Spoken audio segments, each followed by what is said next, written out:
que existiu foi aquele que morreu na cruz. Porque ele estava tão cheio de si que ele realmente deu à humanidade. Todo o resto fez troca. Para poder ter o que dar, precisa ser rico. Precisa ter e muito para poder compartilhar. Isso não quer dizer fechar o olho. Meu Deus, então não vou mais fazer a sopa agora que o Marlon falou.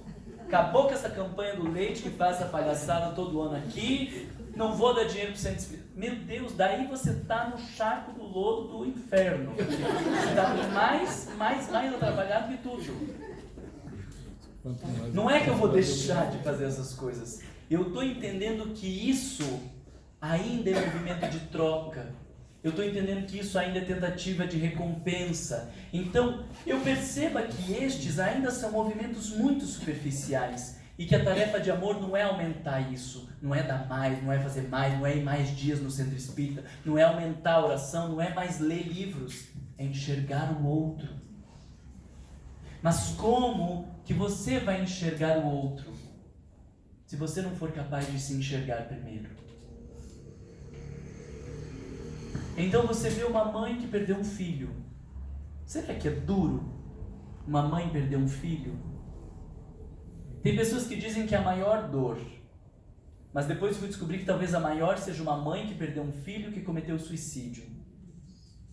Mas talvez a maior seja uma mãe que perdeu um filho que cometeu suicídio e deixou uma carta dizendo: eu me matei porque vocês não me amavam. E aí vai desgraçando cada vez mais, a gente não sabe o que seria o pior. Mas como que eu vou saber o que é uma mãe perder um filho? A gente diz, não, mas já tem que melhorar, né? Faz 3 meses que está aí nessa choradeira, nesse vai, não molha, nesse não chove, não, como que é? Não chove, não molha. Mas daí o dia que você perde um filho, você fala, meu Deus do céu. Eu lembro disso na depressão. Atendia pacientes no hospital psiquiátrico que dizia, seu Marlon, eu falava para todo mundo, isso é falta de força de vontade, isso é sem vergonhice, porque dá uma enxada para ver se não trata essa depressão. E agora que eu estou em depressão, eu fico tão constrangido de pensar tudo que eu falei para aquelas pessoas. E o pior, eu tenho que ouvir gente dizendo de mim que é falta de vergonha na cara. Por que não pega uma enxada? Então, na medida que eu consigo enxergar a vida por dentro, eu então amplio o meu olhar para enxergar lá fora. E aí eu falo de uma pessoa cretina, da vagabunda, do corrupto, do não sei o quê. Mas daí quando eu tenho que olhar para os meus temas da vida que eu não consigo mudar, digo, gente do céu, esses são os meus temas. E eu não consigo mudar. Como que eu estou exigindo que o outro mude os temas dele? Mas corrupto eu não sou. Sim, corrupto eu não sou, porque eu tive pais que foram me educando de maneira muito clara. Talvez os pais dele não foram educando dessa mesma maneira. E dos meus temas que os meus pais não foram me educando, eu tenho dificuldade. Ou mesmo sendo educado, traz essa potência. Então, se eu não enxergo a mim mesmo, se eu não enxergo minhas dores, se eu não enxergo minhas necessidades, se eu não enxergo minhas dificuldades, eu não consigo enxergar o outro. E aí faz todo sentido entender que o autodescobrimento é o meio de transformação moral. Porque na medida que eu olho para mim, eu descubro que eu não sou único. Eu descubro que eu precisei de pessoas. Eu descubro que eu sou um ser coletivo. Começa a entender o rompimento do egoísmo? Então, na medida que eu começo a me conhecer, eu vou descobrir que eu sou frágil, eu descubro que eu sou imperfeito, eu descubro que eu sou dependente, eu descubro um monte de coisas que devastam com o meu egocentrismo. Já é o primeiro grande tratamento do autodescobrimento. Mas depois que eu descubro tudo isso a meu respeito e começo a entrar um pouco mais na lama que eu sou e vejo a minha corrupção, com o filho barganhando, pai, leva no parque. Eu levo no parque se vocês arrumarem o quarto de vocês. Corrupção. tinha 1000 outras formas de convencer esse menino a arrumar o quarto, ou de suportar o quarto não arrumado, de ter uma boa convivência, mas na hora que eu faço essa barganha, eu estou sendo corrupto. Porque eu quero ter um quarto arrumado sem ter construído essa cultura, sem pagar esse preço, ganhando por outras vias. Isso é a mesma coisa do político corrupto, que desvia 5 milhões para lá ou 5 para cá. Cada um com o que tem à mão. Você tem um filho na mão, problema teu. O político tinha 5 milhões. Mas cada um está sendo corrupto com o que tem na mão. A gente diz pro namorado, pra namorada, te amo. Se ficar esse silêncio, vai ter uma DR. E se o namorado disser obrigado?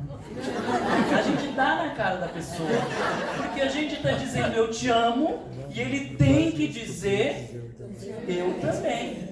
Alguns, nem eu também. Eu também o quê? Eu quero ouvir a frase completa. Eu também te amo. E por que você só fala eu te amo depois que eu falo? Por que nunca... Ai, meu Deus do céu. É corrupção.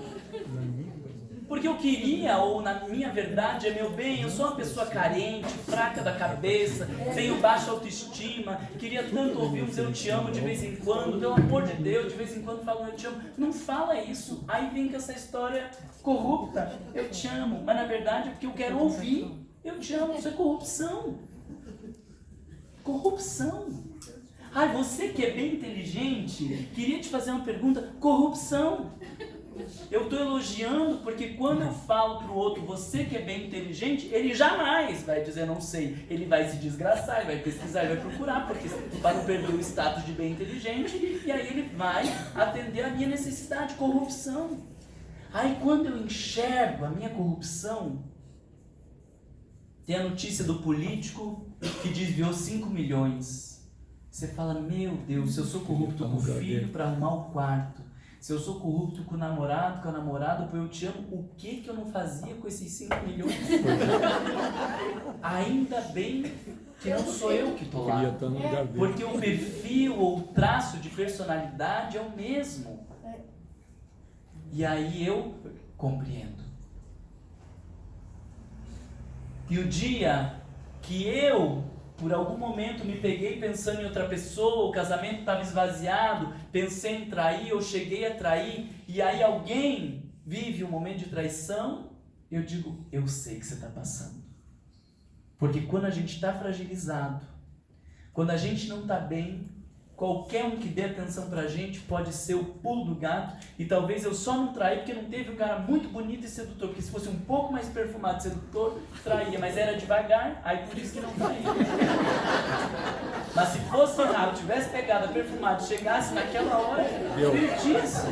Quando eu enxergo essa fragilidade, essa minha dificuldade, e aí alguém trai, ou alguém faz, eu olho e digo, eu entendo. Eu sei o que você está fazendo. Eu sei o que aconteceu. Talvez a gente não saiba, talvez não, muito provavelmente a gente não sabe em absoluto, porque a experiência de cada um é única. Mas a gente consegue se colocar no lugar do outro. Lembra quando eu falava da comunhão? A gente consegue enxergar.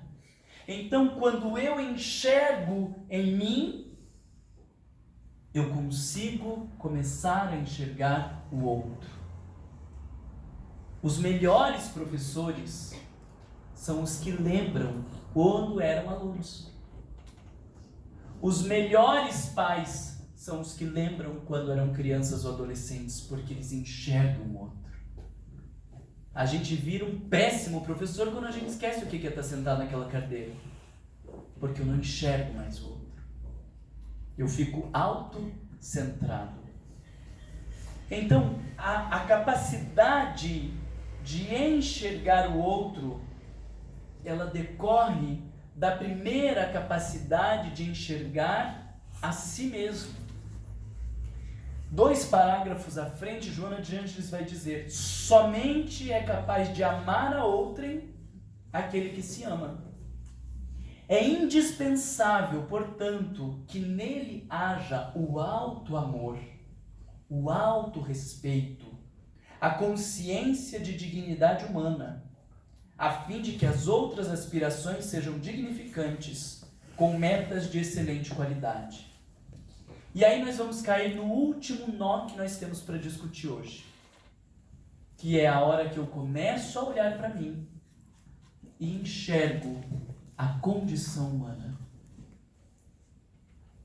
A hora que eu enxergo que eu sou vulgar, a hora que eu enxergo que eu sou interesseiro, que eu sou vil, que eu sou egoísta, que eu não tenho fé. A hora que eu enxergo aquilo que Allan Kardec fala de nós, o predomínio do mal. Esse é o grande desafio da vivência do amor. Porque eu vou ter que, do mesmo exercício que eu faço de olhar o outro, porque veja, o exercício é de olhar o outro, né? Meu Deus, mas o que será que ele está sentindo? Se tivessem falado desse jeito comigo, eu acho que eu me sentiria muito mal. Aí eu olho e vejo e faço um movimento em direção ao outro, penso no outro. Esse mesmo movimento de olhar no olho do outro, de olhar o pobre passando frio e deixar que algo lhe comova, de olhar a palavra ríspida que você olhou com a pessoa e o que machucou e daí você vai pedir desculpa. Este movimento de olhar o outro, você vai precisar fazer isso com você mesmo. E o dia que você olhar uma imperfeição, é como se você saísse de si e precisasse se olhar nos próprios olhos e dizer, é isso que tem para hoje, é isso que você é.